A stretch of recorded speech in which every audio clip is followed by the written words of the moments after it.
دا آیتونو په د اپا حسبتم انما خلقناکم دې آیتونو فضایل مبارک راځي چې دا هر مصیبت او بیماری د پاره چې دی دا مؤمن بنده وای او دم کی پیڅوک بدم کی نو الله جل شانو ورته چې شفا ور کوي او به ذکر کوي چې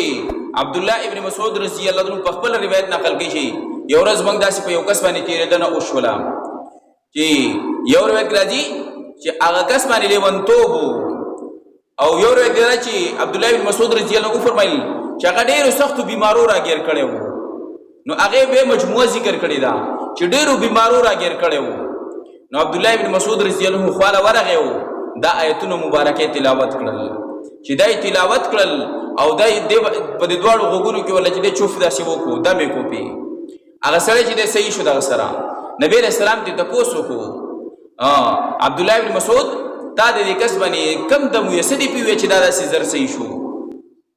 نو عبد الله ابن مسعود رضی الله فرمایي وای ما ورته دا آیتونه مبارکه تلاوت کړل الله رسول دا آیتونه مې په تلاوت کړل او په دې مې دم کو نو نبی رسول الله راته فرمایي دا الله په ذات باندې قسم وخړ او وی فرمایي دا الله په ذات باندې قسمی چې مؤمن بندا د پوخ یقین سره چې په پوخ یقین سره دا آیتونه تلاوت کی نو وی ممکنه ده چې د دم د وجنه غر چې د خپل ځای نه اوخذيږي نبی رسول الله فرمایي یعنی دومره چې هغه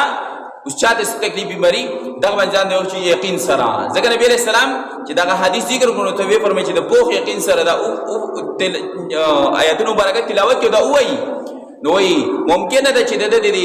تلاوت د وجنه او د دم د وجنه غر چې د خپل ځای نه اوخذيږي نو دغه آیتونه مبارکه په فضیلت کې دا مراد ډېر فضیلت ولا آیتونه مبارکه دي نو کو څوک بیماری نو خپل ځان چې هغه په دغه آیتونه باندې د مولې هم شي